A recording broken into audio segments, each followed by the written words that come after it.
E é isso aí, galera. Vídeo de hoje vamos falar sobre Han Solo, uma história Star Wars. Vamos debater aqui um pouquinho se realmente é necessário ou se não é essa gama de universo expandido tão grande de Star Wars que vai desde o filme, vai em gibi, jogos e vai em vários tipos de literatura. Então vamos comentar um pouquinho sobre o filme, beleza? Até já!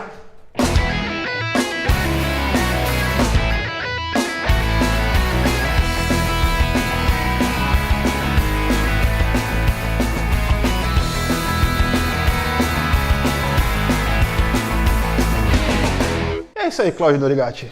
Sr. Everton. Sua opinião sobre Han Solo, uma história Star Wars? Divertido, interessante, porém não é uma coisa que eu achei extremamente necessário na saga. Mas eu acho legal. Mas se exagerar, se passar um pouquinho daí, vai começar a complicar bastante, porque já está complicando um pouquinho para seguir isso, né? Como vai entrando em detalhes demais, a história vai se expandindo demais, então pode ser que a Disney se atrapalhe um pouco. Por exemplo, no universo da Marvel, existem algumas falhas cronológicas no universo da Marvel, porque já são mais de 10 anos e são, quase 30 filmes. Então pode ser que haja um pouquinho de complicação. Mas eu gosto dessa fase após a Disney ter assumido, né, a direção da Lucasfilmes. Eu acho interessante essa parte de uma história Star Wars, sabe? Principalmente pegar os principais protagonistas e contar um pouco a história de cada um, eu acho que é legal, porque assim, nos primeiros filmes em 77, a história foi jogada. É isso e acabou, era o que George Lucas tinha em mente, era o que ele queria fazer. Foi desacreditado, muitas pessoas não deram muita importância, tanto é que alguns estúdios recusaram, mas depois ele conseguiu e, foi o sucesso que é até hoje. O que consta é que ele já tinha uma ideia básica dos 6 filmes, não era uma coisa totalmente completa.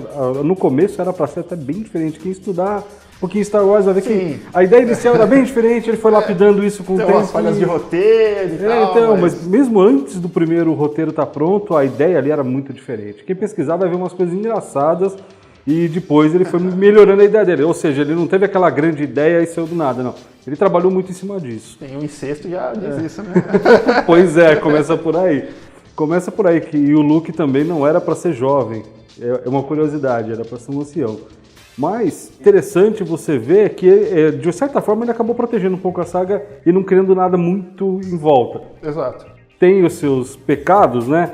Apesar que eu acho que os 2 spin-offs que ele fez dos Ewoks foi totalmente um TV movie, né? E dedicado totalmente infantil. Então, se você vê por esse aspecto, tranquilamente. E teve um programa de televisão que ele se envergonha até hoje de Natal, que é terrível. É terrível. Mas ele parou por aí nos spin-offs e não tornou nada muito sério que saía fora da história principal, né? Bom, quem conta a história, quem dirige a história de Han Solo, uma história Star Wars, é um diretor muito bom, que dirigiu Uma Mente Brilhante com o Russell Crowe. Cara, é um puta filme. Impressionante. É um puta filme. Então não foi tipo qualquer um. E a Disney geralmente não coloca qualquer um na direção dos filmes, né? São sempre bons diretores, né? Muita gente também desacreditava um pouco da atuação do Alden Ehrenreich em relação a interpretar o Han Solo. Cara, minha opinião, foi muito boa, porque assim, o Han Solo do presente, como se dizer, da trilogia original, porque é um filme que é antes da trilogia original, ele já é um cara experiente. Por exemplo, ele já sofreu tudo que ele tinha que sofrer, já teve desilusões amorosas, já é um contrabandista. Então você não tem como pegar toda a carga de experiência que o Harrison Ford colocou ali como ator e como história e comparar com o Han Solo que está iniciando. Nesse filme a gente tem a origem do Han Solo. Não mostra ele bebezinho e tal, que eu também acho desnecessário. Tudo bem que no livro, esse livrozinho aqui, ó, que eu achei muito interessante, não teve nada sobre ele, mas achei muito interessante, que é da Aleph e a Armadilha do Paraíso, que tem um selo Legends, né? Aqui conta um pouco, vai mesclando um pouco a origem dele mesmo. Ele já adulto não, ele tem ali próximo de 17, 18 anos, com a infância dele. No filme não apresentou isso, mas mesmo assim eu não achei que faltou isso, sabe? Mostra ali o começo dele nas ruas ali de Corélia e o desenvolvimento dele até próximo já dos próximos filmes da próxima trilogia de Star Wars. Então eu achei que foi bem introduzido e ele mandou bem, sabe? Tem lá alguns trejeitos, algumas expressões que você vai ver futuramente na trilogia original, então foi uma boa atuação, cara. I'm gonna be a pilot. Best in the galaxy. I like this kid. Sem dúvida, mostra a mágoa dele, mostra o azar que ele teve, a sorte, os pontas de esperteza dele, do jeito malandrão aparecendo. Quanto ao ator, a gente tem que ser bem honesto nesse ponto. Se você encontrasse um sósia do Harrison Ford novo para fazer, será que ele seria um bom ator? Não, né? É uma coisa impossível. Não tá ali à toa. Então, a magia do cinema, a gente tem que lembrar um pouquinho também que vai da nossa criatividade. Vai ter um rosto diferente? Vai. Às vezes vai ser um pouco parecido, às vezes não vai ser muito parecido. Tá aí, né? James Bond para provar isso. Exato. Né? E tinha um comentário também quanto o Daniel Glover, né? Que fez o Lando. Também eu achei tranquilo. Sim. É claro que não trouxe aquele carisma, porque fica na mente de você ter assistido antigamente e tal, o Billy Dee Williams lá, com a interpretação, aquele pilantra que você fica pé da vida com ele, depois ele acaba meio que resolvendo as besteiras que ele fez, né? Eu achei que ele trouxe aquele carisma exacerbado, né? Aquele carisma exacerbado. Então eu achei que ele trouxe legal também. Pinta mesmo de malandrão, bem mais malandro que o Solo, que a gente já sabe, exato. A história já diz isso. Então eu acho que ficou bem legal. Yeah, I know a guy. He's the best smuggler around.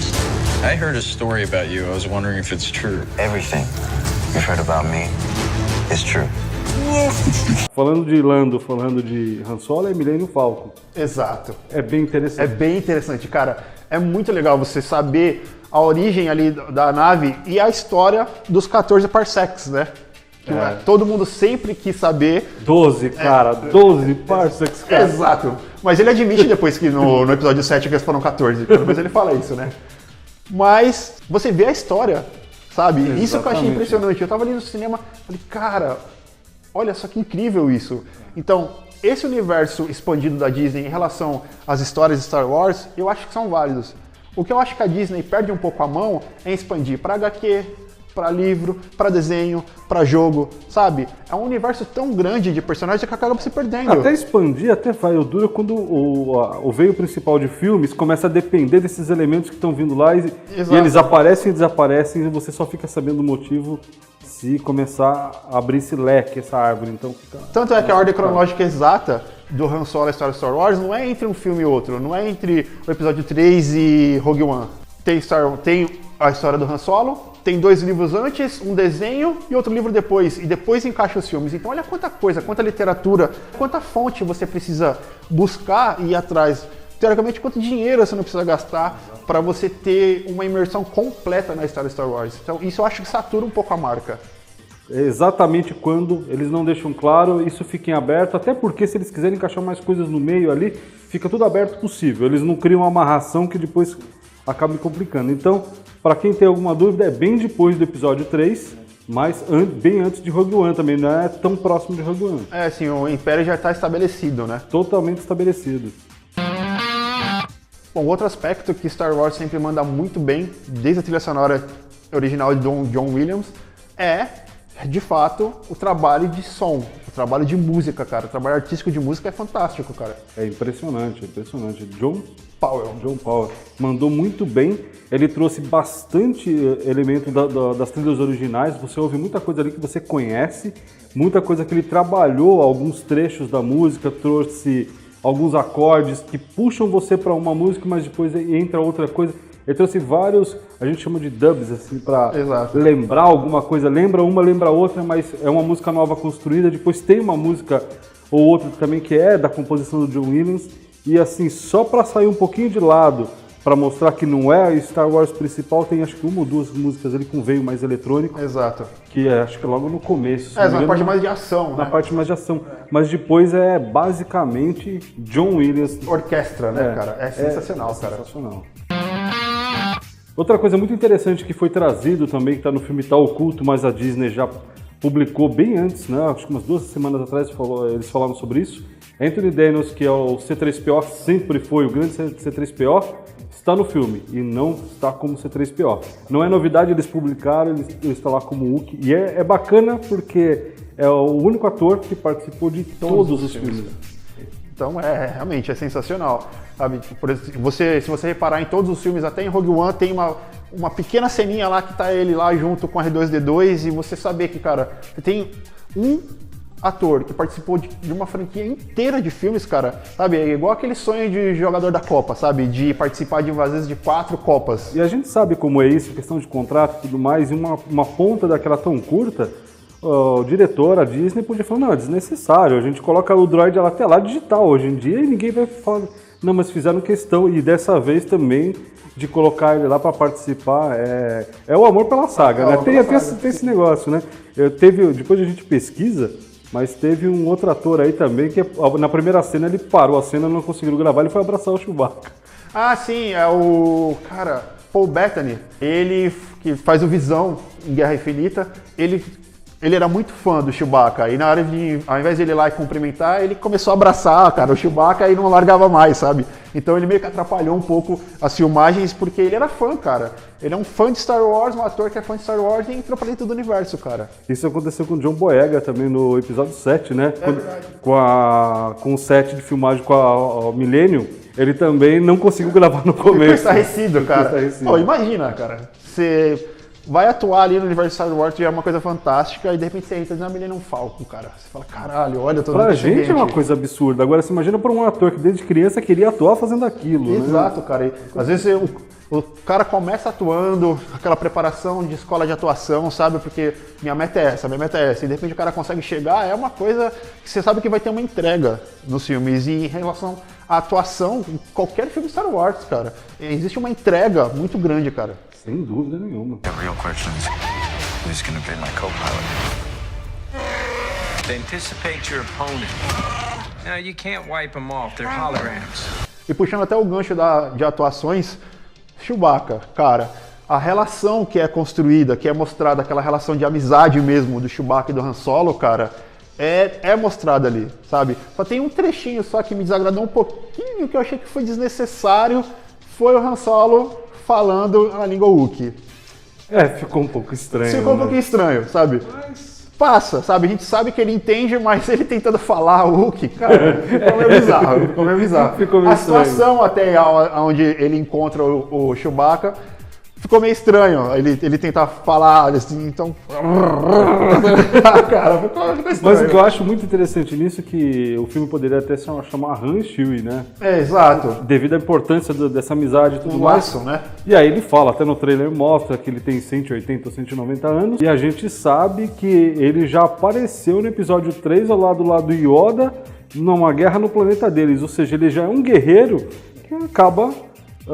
você vendo que vai ter uma importância grande nessa história ainda. E voltando até um pouquinho mais sobre a Millennium Falcon, até que você comentou na sua crítica, vou deixar o link aqui embaixo da crítica do Cláudio, sobre a Millennium Falcon ter alma. Exatamente, Sabe? isso eu achei legal, isso é cara. mostrado, é mostrado de uma forma emocionante, Divertida. até divertida. Tudo bem que o personagem em si, você não pega tanta empatia, eu acho, que pelo personagem, sabe? Que é um personagem um pouquinho chato, até. Polêmico, né? É polêmico, exato. E polêmico, irritante, digamos que é um C3PO mais irritante. Mas foi emocionante a forma com que se desenvolve a história desse personagem, que é o que vai dar a alma mesmo pra Millennium Falcon, cara. Então, assim como você comentou na sua crítica, se o nome do filme poderia ser Han Solo, Chewie e Millennium Falcon. Poderia, sabe? cara, poderia. E Lando também, porque teve uma puta participação. Teve. A Emilia Clarke também é peça fundamental no desenvolvimento da história, no desenvolvimento do Han Solo. Muito, porque é uma surpresa atrás da outra com isso. Exato, tanto é que tem uma baita surpresa com ela no final do filme, mas é uma baita surpresa. Enorme. Uma baita Coisa surpresa. que a Disney já publicou que ia ter, mas não falou o quê e a gente também. Exato, nós também não vamos falar. Mas foi uma ótima surpresa para quem é fã do personagem. É uma baita surpresa, cara. Com certeza. Vamos encerrando o vídeo por aqui. Em breve teremos muitas novidades. Eu já venho comentando há alguns vídeos atrás, teremos muitas novidades no site. Han Solo, uma história de Star Wars, é um filme que vale a pena conferir. É um universo expandido que eu acho muito válido. Ter o conhecimento sobre esses personagens, eu acho muito válido. Então, repito, vale a pena conferir esse filme. É aí o último recado. Não irrite um Wookiee. Nunca irrite um Wookiee. Melhor não. Valeu, galera. Falou. Até mais.